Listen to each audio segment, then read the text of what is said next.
Sven Soderberg. Thank you. Go right ahead. Thank you. So, my name is Sven Soderberg. I'm CEO of Peacedale Shooting Preserve in South Kingstown. I was also a member of the Rhode Island Army National Guard, serving as an infantryman. I retired in 2014.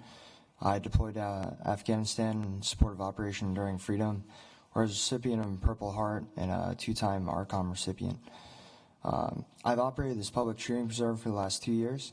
It caters primarily to sporting clays, although we are opening a recreational pistol rifle facility. Our unique factor is that we're open to the public. We saw over 10,000 unique customers in our first year from all areas of our state. We also have a large clientele from Block Island. We also see customers from Connecticut, Massachusetts, New Hampshire, Vermont, New York, Maine, and all over the United States. Many of our customers travel via car. Block Island customers also have to take a ferry.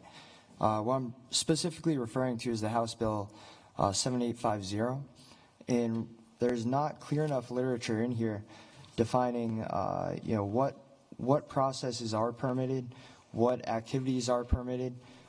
There's also, I just think from a lack of understanding of the shooting community, there are a lot of cases where this places an unreasonable burden upon the customers of shooting facilities to provide evidence that they were going to or from a range. There's many private clubs, private facilities where you don't get a receipt. There is no proof that, that's where you were going to. And there's so many of those facilities in our state. It really sets up just this being a useless kind of piece of literature. I get the intention, and I do think it has a good intention. I just think it has the ability to affect a large number of people that it's not intended to, and to really negatively impact a whole community of our state, and also a lot of commerce that comes into our state. So I would request clarification with that bill, and I would also suggest that we also just look to our separation law that we already have in place that relies on the ammunition and the firearm being separated and locked up separately in the vehicle. I would also like to speak with, I may have a little bit of experience.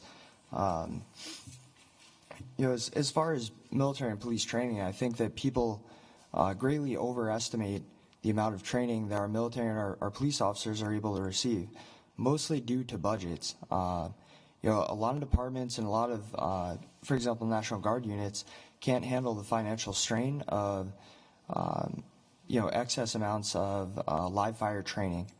That being said, speaking about the concealed carry permit ban on school grounds, I am also a concealed carry permit holder.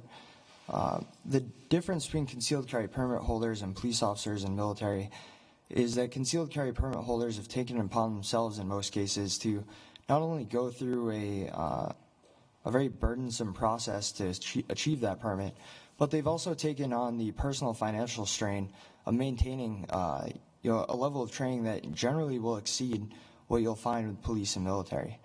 I would stress that I do believe that specific House Bill 7243, again, is more of a reaction to try and solve a problem that we all have a problem with. None of us want to see school shootings or anything like that. I just think it may be going about it in the wrong way. You're banning possibly some of the most qualified people that you could have respond.